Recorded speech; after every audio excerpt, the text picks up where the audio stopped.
j'ai été bûcheron, disons de père en fils. Donc naturellement, j'ai accompagné mon père une dizaine d'années en forêt. La chance, c'est qu'à l'époque, on entendait les animaux dans la forêt parce que c'était l'époque où on pratiquait encore le passe-partout, donc pas de tronçonneuse. Enfin, pour moi, ça a été un vrai coup de cœur de fréquenter la forêt avec ce silence et cet accord avec la nature, on va dire. Et j'ai beaucoup apprécié au point que la tronçonneuse est arrivée. Alors, les tronçonneuses, normalement, elles sont faites pour aider les bûcherons à être efficaces.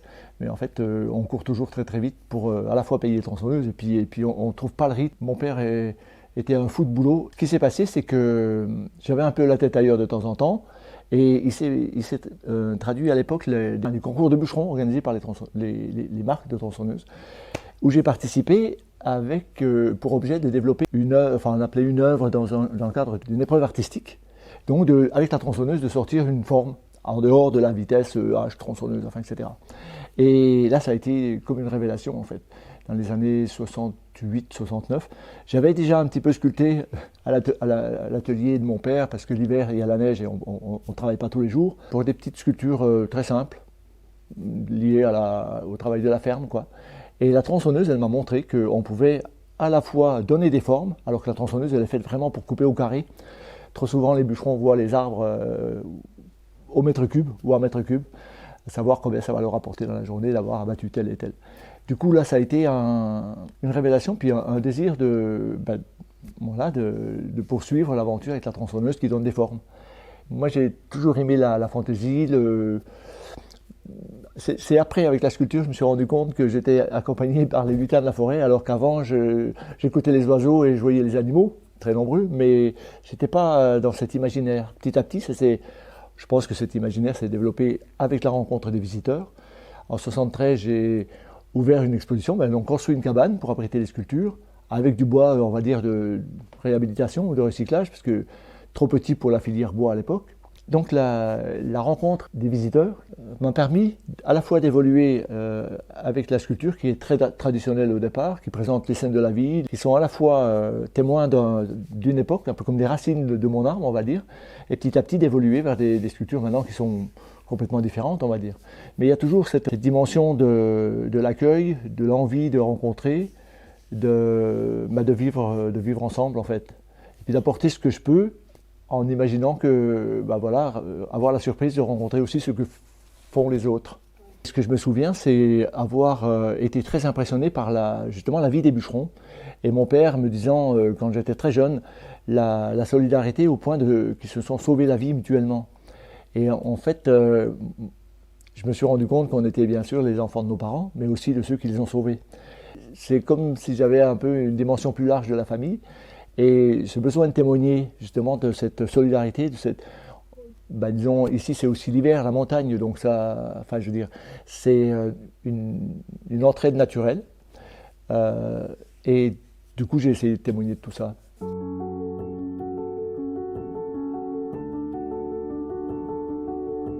Alors, pour l'image, à un moment donné, je considérais mon job, on va dire, comme un arbre, c'est-à-dire avec ces fameuses racines qui étaient présentes dans les sculptures du départ.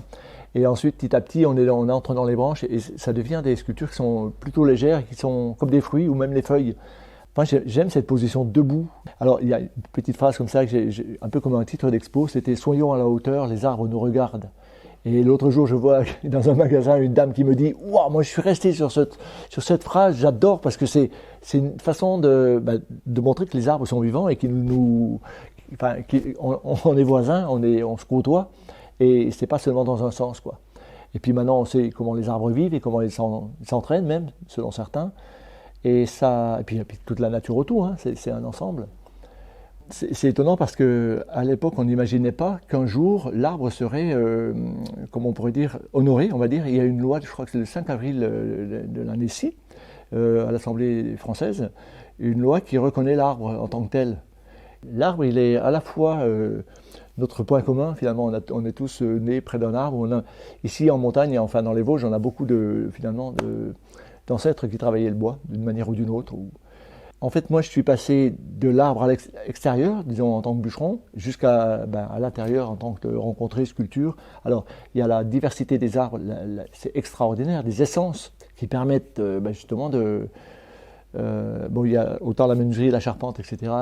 Possible avec les arbres d'ici, autant la sculpture, autant par la couleur, le parfum du bois, les formes, même aussi ce que j'aime, c'est presque dire les malformations ou les déformations du bois qui mettent sur une direction, qui donnent une envie de les accompagner dans leur forme nature, quoi. Ce qui est magique avec le bois, par exemple, c'est dès qu'on ouvre, enfin dès qu'on façonne ou qu'on donne une forme au bois, il y a toutes les veines de croissance, hein, les cernes de croissance qui apparaissent et qui se mettent à danser, parce que finalement, il y a des bois où elle est très très marquée cette veine, et moi j'aime bien. C'est un petit peu comme une calligraphie, quoi. Une danse sur le papier ou sur le bois. J'aime cette vision-là, quoi.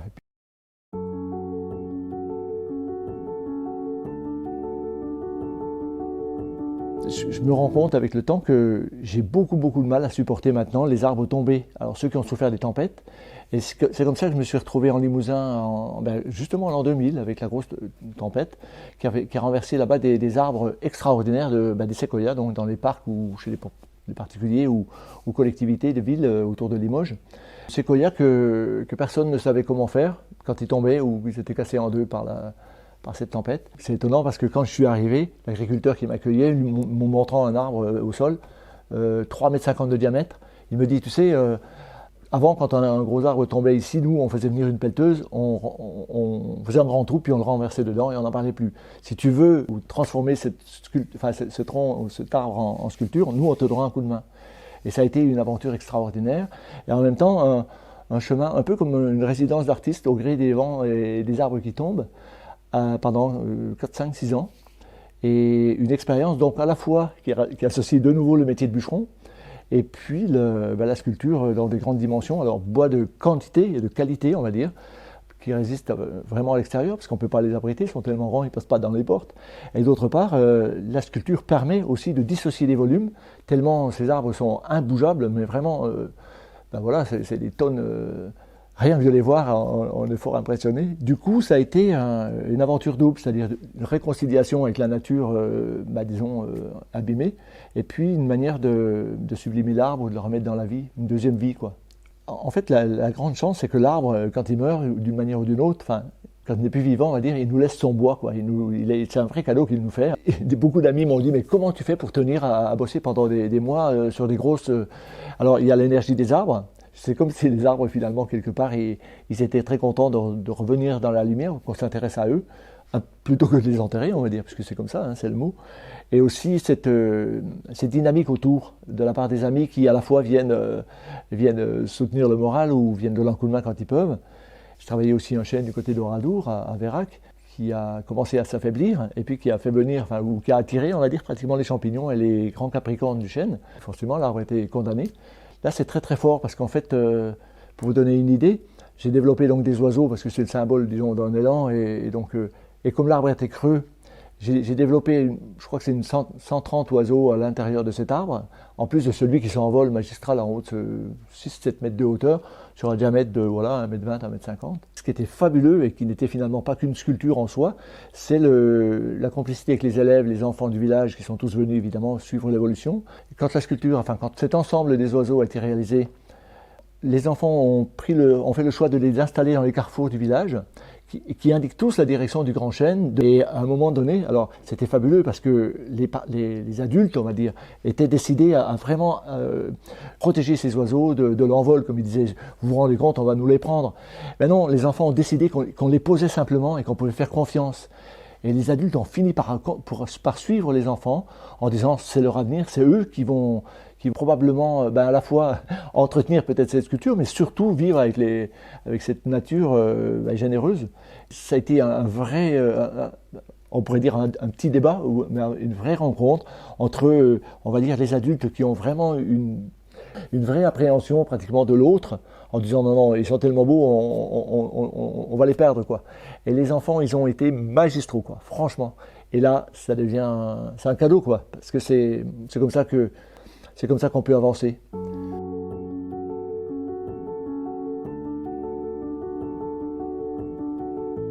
Matériau noble, hein, c'est clair. Hein, alors, on ne peut pas mieux avec la glace, c'est l'eau. On travaille aussi la neige, c'est la même chose dans des stades différents de. Alors, glace, c'est la transparence, c'est absolument la lumière. Et c'est les mêmes outils, ce sont les mêmes outils qui sont tronçonneuses également, pour une part, et aussi les outils pour écorcer les arbres qui servent aussi pour prolonger dans le travail des outils tranchants, on va dire. Et puis, c'est aussi un travail d'équipe. Parce que là, dans les gros arbres, autant que dans les grands volumes, ça se tient. Et c'est aussi la même solidarité. C'est étonnant comment on retrouve ces trois dimensions. Matériaux nobles, éléments, outils qui sont quand même assez semblables, et l'élan autour de ces projets. La sculpture éphémère, on va dire, elle est reliée en plus avec les conditions météo qui sont complètement différentes maintenant. On a appris cette année que la neige à Valloires, elle n'était pas arrivée à son terme parce que la neige, elle a fondu. Et en Alaska, plutôt qu'un mètre 10 de hauteur de glace, on est dans les 60. Et alors, c'est pas forcément toujours constant, mais là, cette année-ci, c'était assez contraignant pour les sculpteurs qui ont dû s'adapter. Alors après, c'est aussi, c'est un jeu à jouer. Bien que ce soit des concours dans le domaine de la glace, par exemple, on se donne des coups de main parce qu'on est tous dans un même bateau, en fait. Et c'est un peu à l'image de celui qui, si tout seul, il développe sa sculpture, il la monte à 2-3 mètres, mais si on se met ensemble, ça monte à beaucoup plus, et ça tient parce qu'il y a une sécurité, il y a un regard de l'autre qui dit « Ah oui, mais là, tu devrais faire attention », parce que c'est très glissant, parce que c'est finalement dangereux, à la hauteur on va dire, de sa beauté, quoi.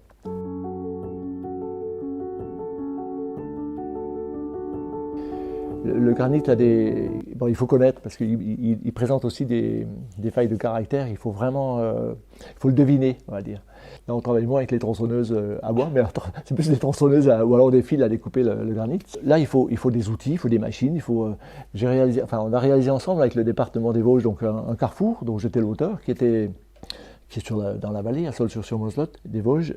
J'ai voulu à la fois transformer cette image du granit funéraire, parce qu'ici c'est le granit gris, et du coup là c'est une suite d'éléments, qui en a 12, qui sont donc un peu comme une transformation. On part d'une situation, on se renverse et c'est une métamorphose en fait, et c'est comme une danse. Et ce carrefour de granit, on l'a inauguré évidemment avec le tissu des Vosges, dans le sens de révéler, on l'avait couvert, et il y avait 60 on va dire, ficelles qui permettaient de tirer tous en même temps, et ça a été comme une révélation. Dès qu'on travaille le granit, on se pose la question du sol et de l'histoire d'un pays, quoi. En fait, c'est une vie de découverte et de surprise, mais permanente, avec, en plus, on va dire, la gestion que représente un atelier d'artiste.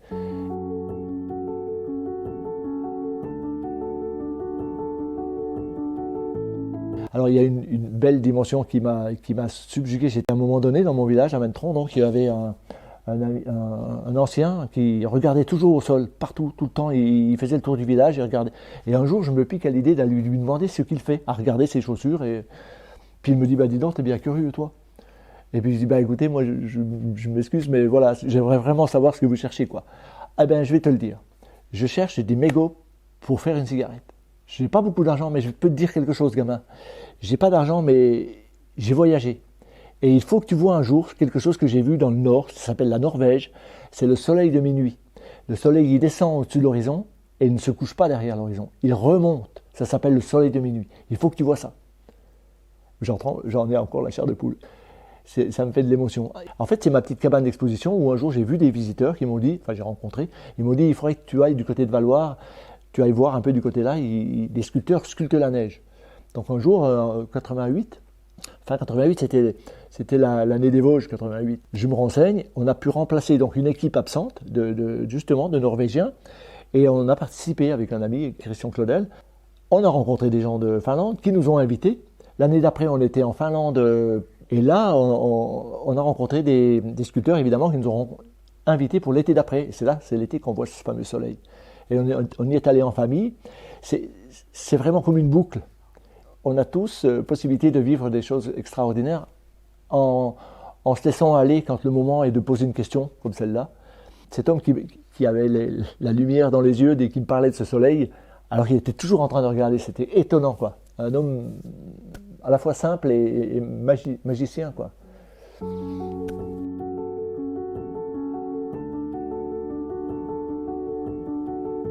Et la magie, c'est quand Par exemple, à un moment donné, j'ai sculpté des oiseaux et il y avait 4 oiseaux comme ça, un peu comme une suite qui se développe. Il y a un ami qui est metteur en scène, René, qui me dit, je sais pas, on vient parler de mettre en valeur ou en scène ces oiseaux. Il me dit surtout, garde-les, c'est un peu comme des maquettes et on pourra pouvoir les réaliser en grand. Et là, on commence à parler d'opéra des oiseaux. Ben voilà, à un moment donné, on se retrouve avec René. Il me dit, ça y est, j'ai commencé à imaginer, à voir comment ça part. Après, c'est à toi de nourrir. Les oiseaux vont nous dépasser, vont nous entraîner. Je crois que j'ai dû rêver vraiment de m'envoler au point de réaliser des oiseaux dans pratiquement tous les matériaux que j'ai pu. Pour moi, la magie, c'est le terrain d'entente avec les amis qui se trouvent entraînés par une petite étincelle qui traîne comme ça, et hop, ça devient un grand feu. C'est aussi, par exemple, la magie, c'est quand ici un groupe de musiciens vient jouer et qu'il y a 150 personnes dans cette maison qui est en restauration, qui a brûlé à cause de la foudre il y a une dizaine d'années. Là aussi, on est dans l'imaginaire, dans le rêve, dans l'envie de changer, de bouger, et puis d'inviter surtout les amis à des surprises. C'est aussi, je pense, le caractère d'ici, des Vosges et de la montagne et de la forêt, d'avoir à la fois un savoir-faire assez généralisé là, dans tous les domaines, et puis de créer des événements comme on pourrait imaginer cet opéra des oiseaux.